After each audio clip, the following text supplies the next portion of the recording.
Chapter 55 Catelyn. The great hall of River Run was a lonely place for two to sit to supper. Deep shadows draped the walls. One of the torches had guttered out, leaving only 3. Catelyn sat staring into her wine goblet. The vintage tasted thin and sour on her tongue. Brienne was across from her. Between them, her father's high seat was as empty as the rest of the hall. Even the servants were gone. She had given them leave to join the celebration. The walls of the keep were thick, yet even so they could hear the muffled sounds of revelry from the yard outside. Sir Desmond had brought 20 casks up from the cellars, and the small folk were celebrating Edmure's imminent return and Robb's conquest of the crag by hoisting horns of nut-brown ale. I cannot blame them, Catelyn thought. They do not know, and if they did, why should they care?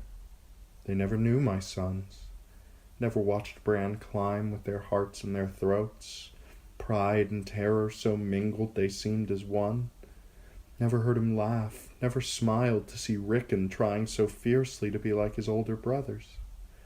She stared at the supper set before her, trout wrapped in bacon, salad of turnip greens and red fennel and sweetgrass, peas and onions and hot bread. Brienne was eating methodically, as if supper were another chore to be accomplished. I am become a sour woman, Catelyn thought. I take no joy in mead nor meat, and song and laughter have become suspicious strangers to me. I'm a creature of grief and dust and bitter longings. There's an empty place within me where my heart was once. The sound of the other woman's eating had become intolerable to her. Brienne, I am no fit company. Go join the revels, if you would. Drink a horn of ale and dance to Rymon's harping. I'm not made for revels, my lady. Her big hands tore apart a heel of black bread. Brienne stared at the chunks as if she had forgotten what they were. If you command it, Catelyn could sense her discomfort. I only thought you might enjoy happier company than mine. I'm well content. The girl used the bread to sop up some of the bacon grease the trout had been fried in. There was another bird this morning. Catelyn did not know why she said it. The maester woke me at once. That was dutiful, but not kind. Not kind at all. She had not meant to tell Brienne. No one knew but her and Maester VII, and she had meant to keep it that way until what? Foolish woman. Will holding it secret in your heart make it any less true? If you never tell, never speak of it, will it become only a dream? Less than a dream? A nightmare half remembered? Oh, if only the gods would be so good. Is it news of King's Landing? Asked Brienne. Would that it was. The bird came from Castle Cerwyn, from Sir Roderick my Castellan. Dark wings, dark words. He has gathered what power he could and is marching on Winterfell to take the castle back. How unimportant all that sounded now. But he said, he wrote, he told me, My lady, what is it? Is it some news of your sons? Such a simple question. Would that the answer could be as simple. When Catelyn tried to speak, the words caught in her throat. I have no sons but Robb. She managed those terrible words without a sob, and for that much she was glad. Brienne looked at her with horror. My lady? Bran and Rickon tried to escape, but were taken at a mill on the Acorn Water. Theon Greyjoy has mounted their heads on the walls of Winterfell. Theon Greyjoy, who ate at my table since he was a boy of 10. I have said it. Gods forgive me. I have said it and made it true. Brienne's face was a watery blur. She reached across the table, but her fingers stopped short of Catelyn's, as if the touch might be unwelcome. There are no words, my lady. My good lady, your sons, they're with the gods now." "Are they?" Catelyn said sharply. What god would let this happen? Rickon was only a baby. How could he deserve such a death? And Bran, when I left the north, he had not opened his eyes since his fall. I had to go before he woke. Now I can never return to him, or hear him laugh again." She showed Brienne her palms, her fingers. "These scars, they sent a man to cut Bran's throat as he lay sleeping. He would have died then, and me with him. But Bran's wolf tore out the man's throat." That gave her a moment's pause. "I suppose Theon killed the wolves too. He must have, elsewise. I was certain the boys would be safe so long as the dire wolves were with them, like Robb with his grey wind. But my daughters have no wolves now." The abrupt shift of topic left Brienne bewildered. "Your daughters?" "Sansa was a lady at 3, always so courteous and eager to please. She loved nothing so well as tales of knightly valor. Men would say she had my look. But she'll grow into a woman far more beautiful than I ever was. You can see that. I often sent her maid away so I could brush her hair myself. She had auburn hair, lighter than mine, and so thick and soft. The red in it would catch the light of the torches and shine like copper.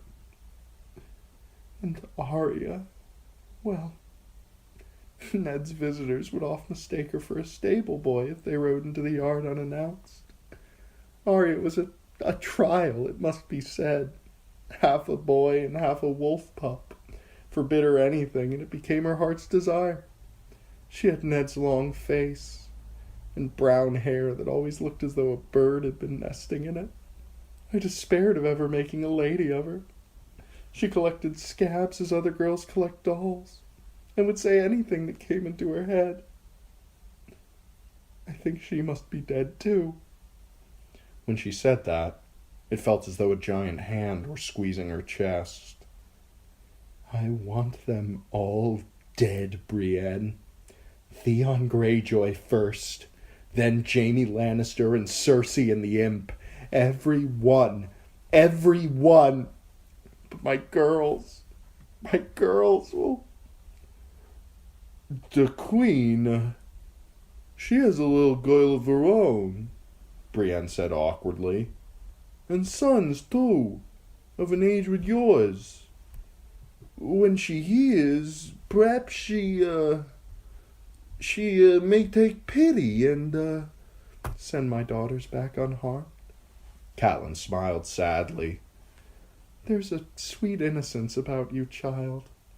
I could wish, but no. Robb will avenge his brothers. Ice can kill as dead as fire. Ice was Ned's greatsword, Valyrian steel, marked with the ripples of 1,000 foldings, so sharp I feared to touch it. Robb's blade is dull as a cudgel compared to ice. It will not be easy for him to get Theon's head off, I fear.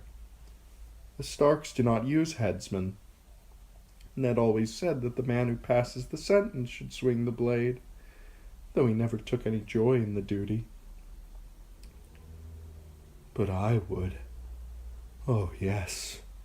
She stared at her scarred hands, opened and closed them, then slowly raised her eyes. "I've sent him wine." "Wine?" Brienne was lost.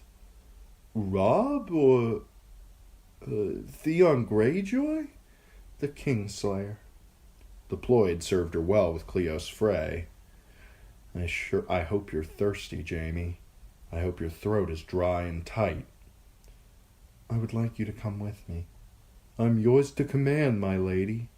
"Good." Catelyn rose abruptly. "Stay. Finish your meal in peace. I will send for you later, at midnight." "So late, my lady?" "The dungeons are windowless. 1 hour is much like another down there. And for me, all hours are midnight." Her footsteps rang hollowly when Catelyn left the hall. As she climbed to Lord Hoster's solar, she could hear them outside, shouting, "Tully!" and a cup to the brave young lord!" "My father is not dead," she wanted to shout down at them. "My sons are dead, but my father lives, damn you all, and he is your lord still." Lord Hoster was deep in sleep. "He had a cup of dream wine not so long ago, my lady," Maester VII said. "For the pain. He will not know you were here." "It makes no matter," Catelyn said. "He is more dead than alive, yet more alive than my poor sweet sons." "My lady, is there aught I might do for you? A sleeping draught, perhaps?" "Thank you, Maester, but no. I will not sleep away my grief. Bran and Rickon deserve better from me. Go and join the celebration. I will sit with my father for a time." "As you will, my lady." Vyman bowed and left her. Lord Hoster lay on his back, mouth open, his breath a faint whistling sigh. One hand hung over the edge of the mattress, a pale, frail, fleshless thing, but warm when she touched it. She slid her fingers through his and closed them. "No matter how tightly I hold him, I cannot keep him here," she thought sadly. Let him go. Yet her fingers would not seem to unbend. "I have no one to talk with, father," she told him. "I pray, but the gods do not answer." Lightly she kissed his hand. The skin was warm, blue veins branching like rivers beneath his pale, translucent skin. Outside, the greater rivers flowed, the Red Fork and the Tumblestone, and they would flow forever. But not so the rivers in her father's hand. Too soon that current would grow still. "Last night I dreamed of that time Lysa and I got lost while riding back from Seaguard. Do you remember? That strange fog came up and we fell behind the rest of the party. Everything was gray, and I could not see a foot past the nose of my horse. We lost the road. The branches of the trees were like long, skinny arms reaching out to grab us as we passed. Lysa started to cry, and when I shouted, the fog seemed to swallow the sound. But Peter knew where we were, and he rode back and found us. But there's no one to find me now, is there? This time I have to find my own way. And it's hard.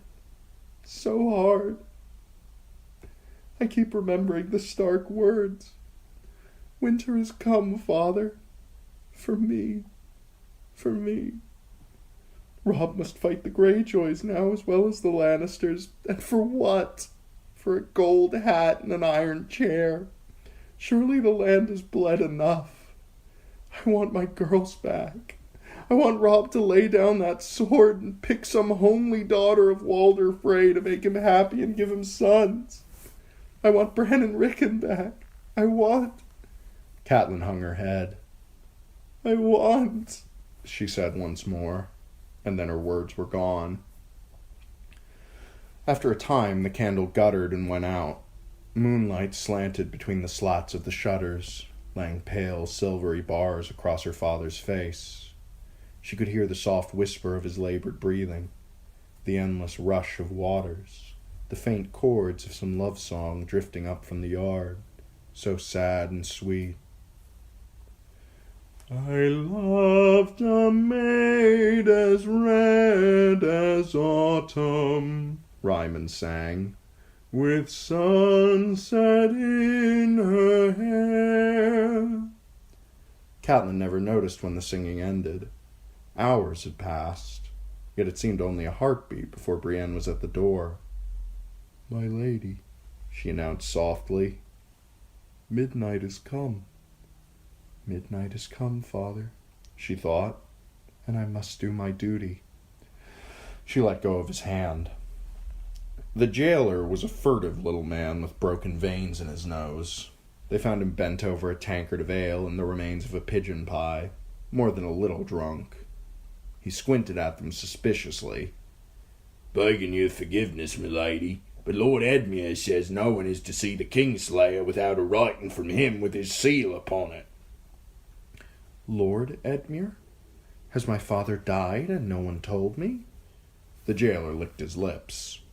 No, my lady, not as I knows.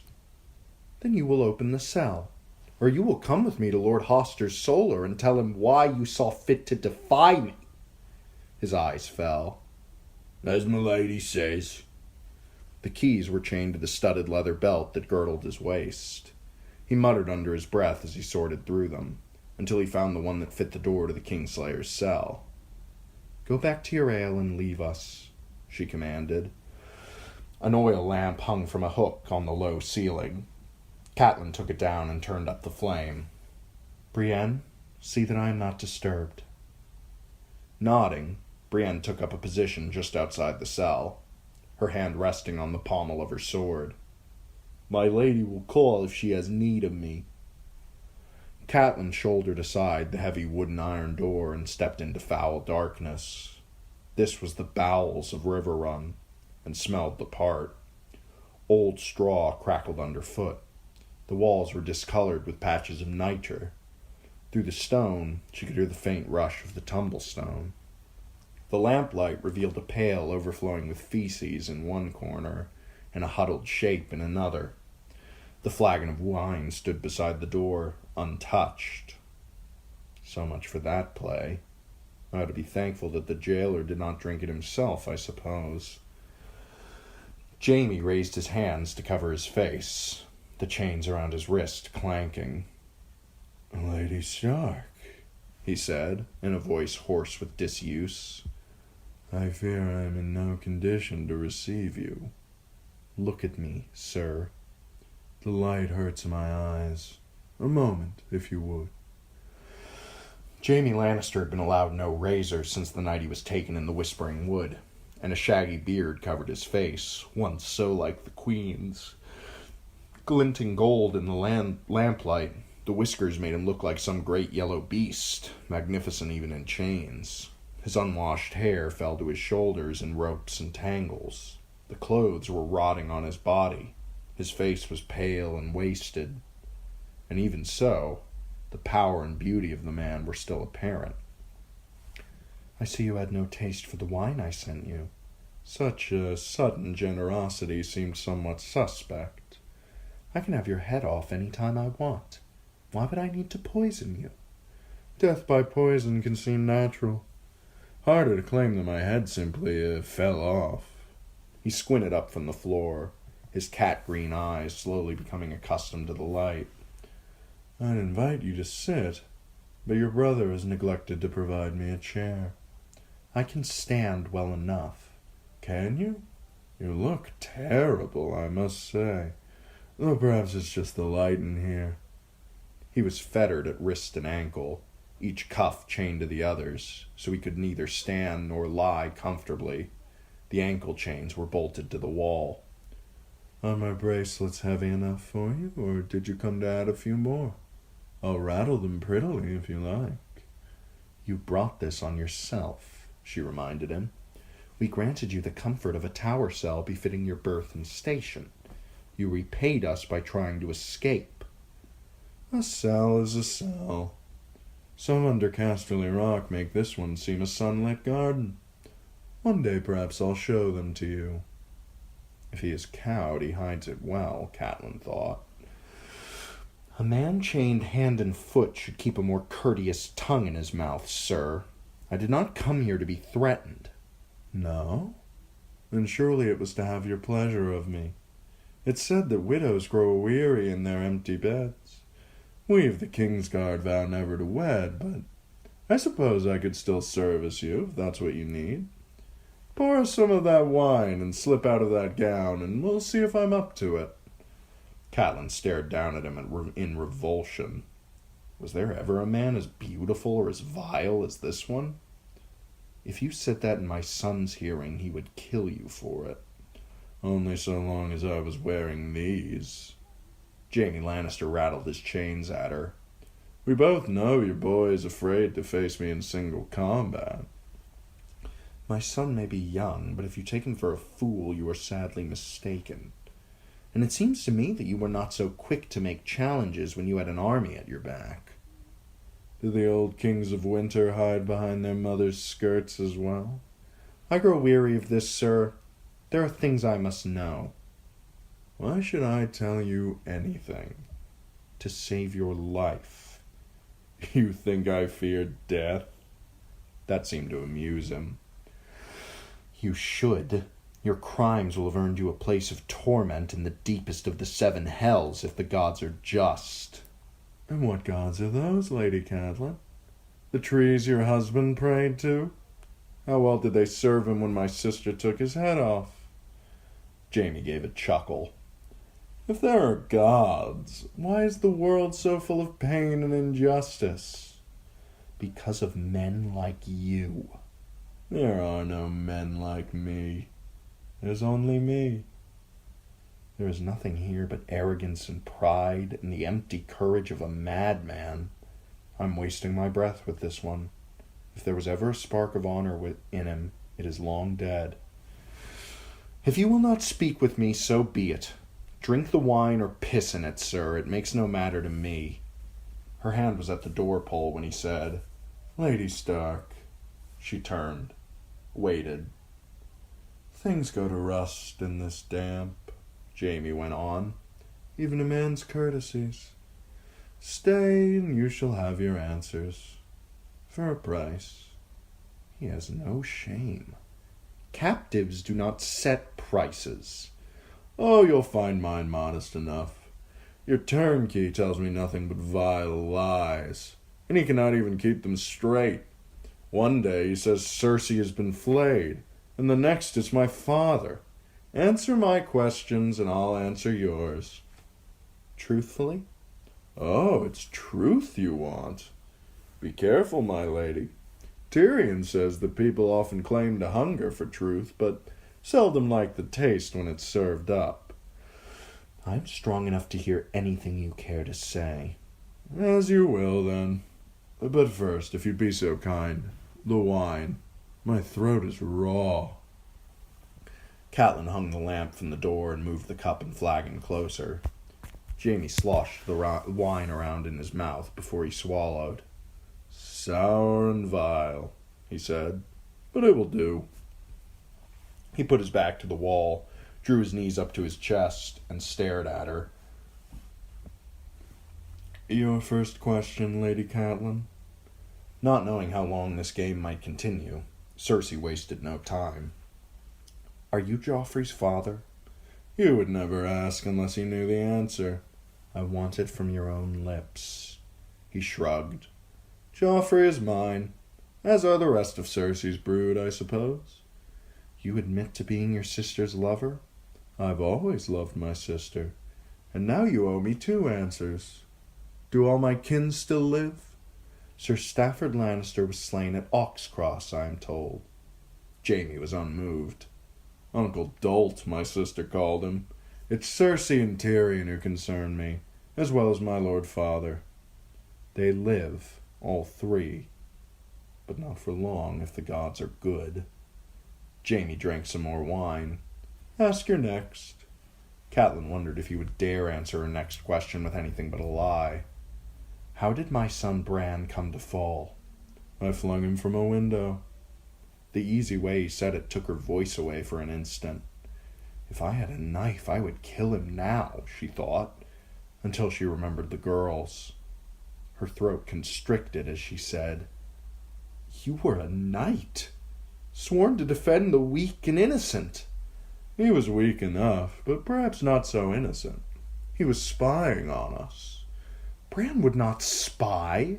Then blame those precious gods of yours, who brought the boy to our window and gave him a glimpse of something he was never meant to see.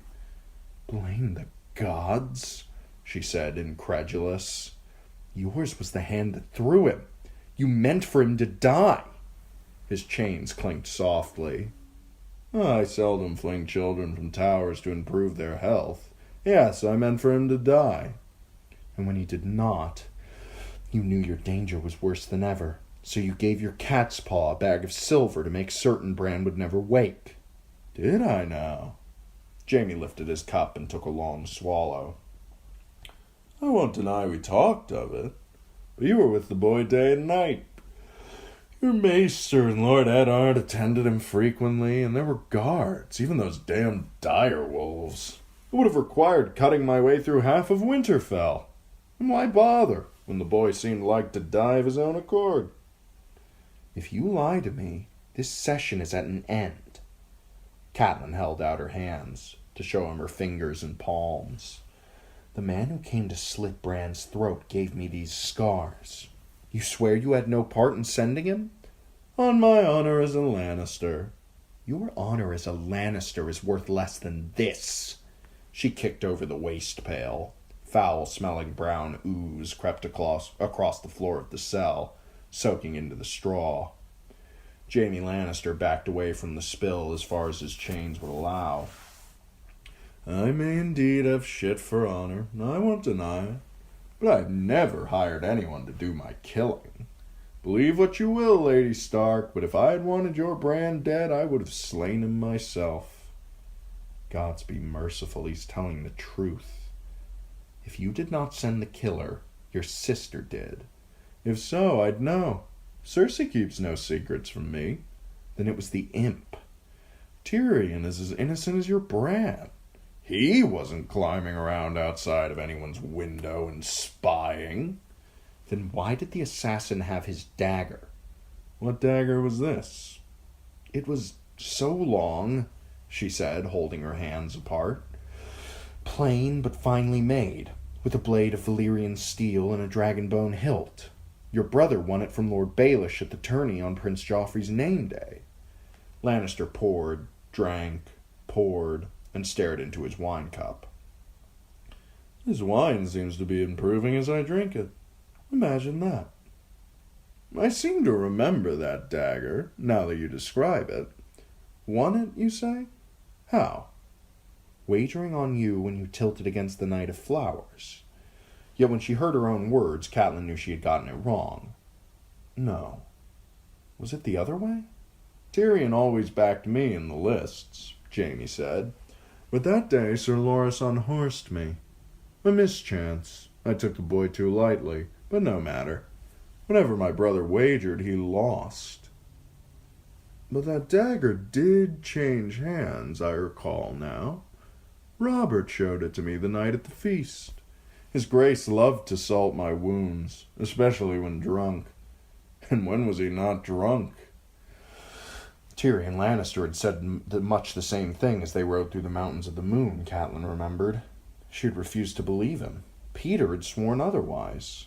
Peter, who had been almost a brother. Peter, who loved her so much he fought a duel for her hand.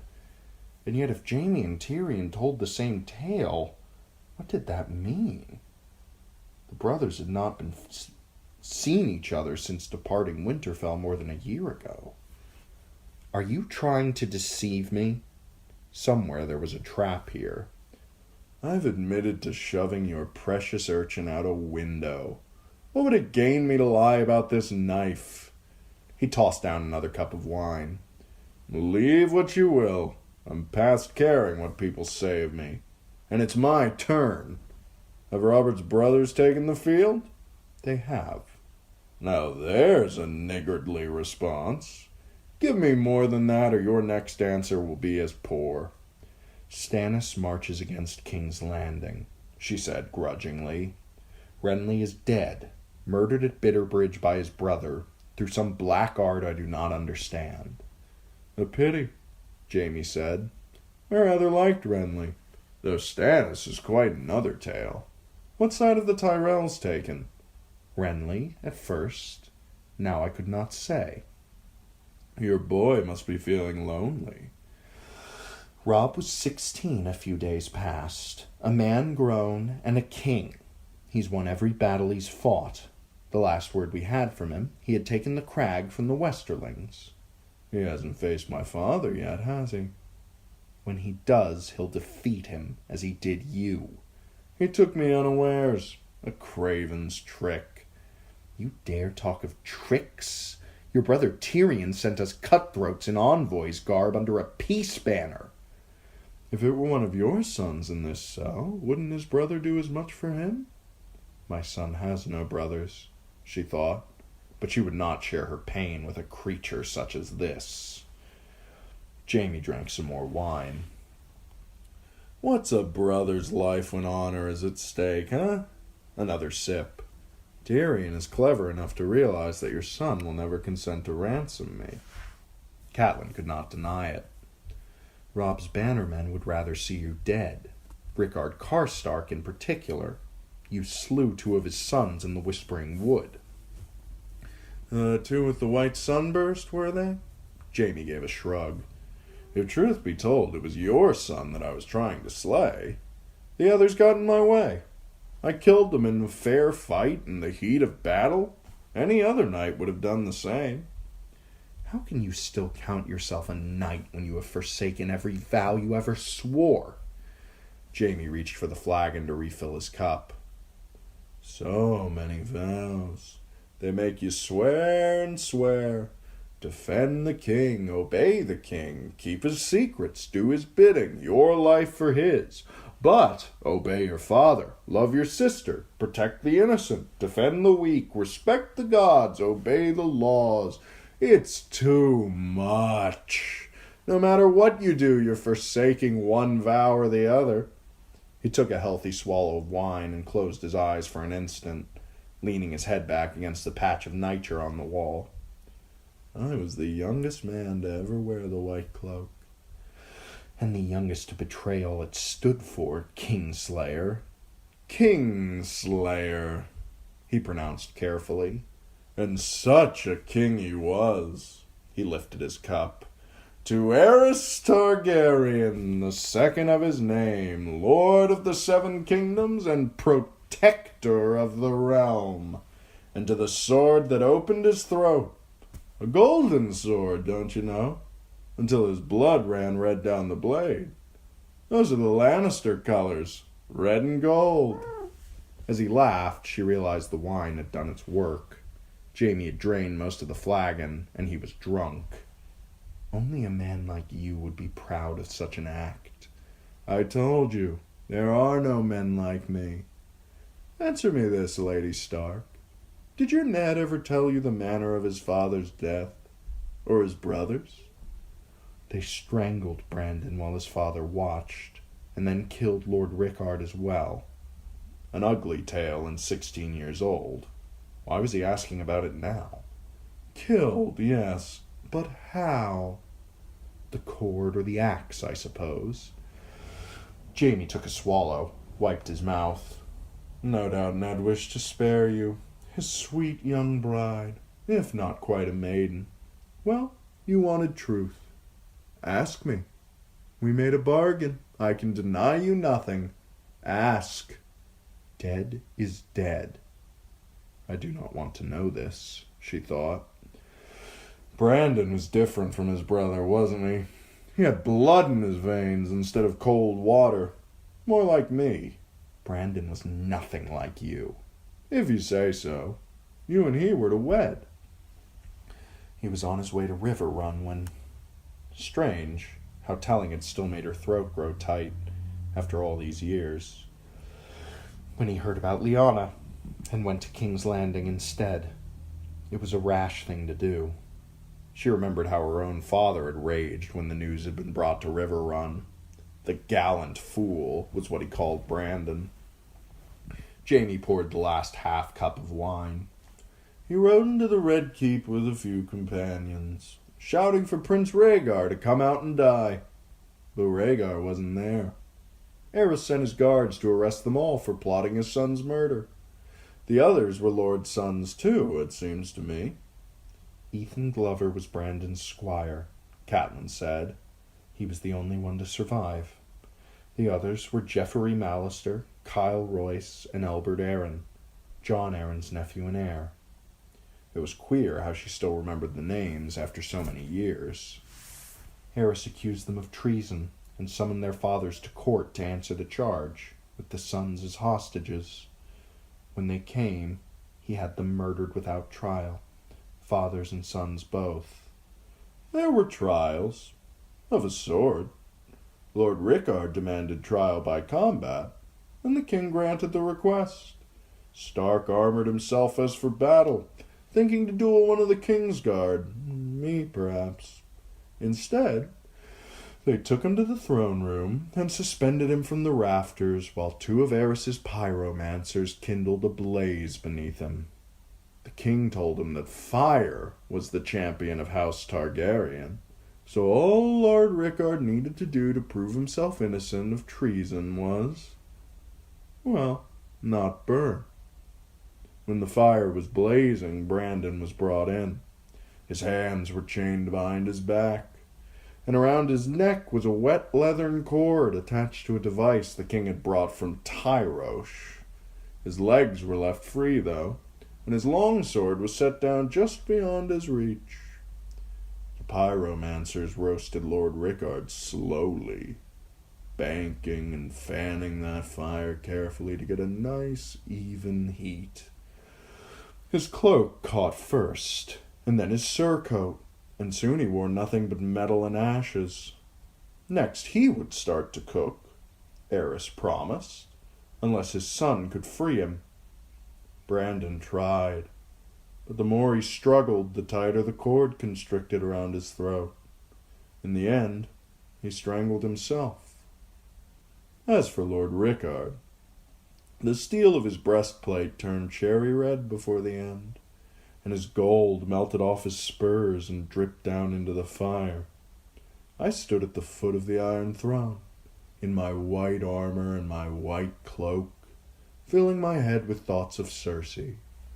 After, Gerald Hightower himself took me aside and said to me, "You swore a vow to guard the king, not to judge him." That was the White Bull, loyal to the end, and a better man than me, all agree. Aerys. Catelyn could taste bile at the back of her throat. The story was so hideous she suspected it had to be true. Aerys was mad. The whole realm knew it. But if you would have me believe you slew him to avenge Brandon Stark, I made no such claim. The Starks were nothing to me. I will say, I think it passing odd that I am loved by one for a kindness I never did, and reviled by so many for my finest act. At Robert's coronation, I was made to kneel at the royal feet beside Grand Maester Pycelle and Varys the eunuch, so that he might forgive us our crimes before he took us into his service. As for your Ned, he should have kissed the hand that slew Aerys, but he preferred to scorn the ass he found sitting on Robert's throne. I think Ned Stark loved Robert better than he ever loved his brother or his father. Or even you, my lady. He was never unfaithful to Robert, was he? Jaime gave a drunken laugh. Come, Lady Stark, don't you find this all terribly amusing? I find nothing about you amusing, Kingslayer. That name again. I don't think I'll fuck you after all. Littlefinger had you first, didn't he? I never eat off another man's trencher. Besides, you're not half so lovely as my sister. His smile cut. I've never lain with any woman but Cersei. In my own way, I've been truer than your Ned ever was. Poor old dead Ned. So who has shit for honor now, I ask you? What was the name of that bastard he fathered? Catelyn took a step backward. Brienne! No, that wasn't it. Jaime Lannister upended the flagon. A trickle ran down onto his face, bright as blood. Snow. That was the one. Such a white name. Like the pretty cloaks they gave us in the King's Guard when we swear our pretty oaths. Brienne pushed open the door and stepped inside the cell. You called, my lady? Give me your sword. Catelyn held out her hand.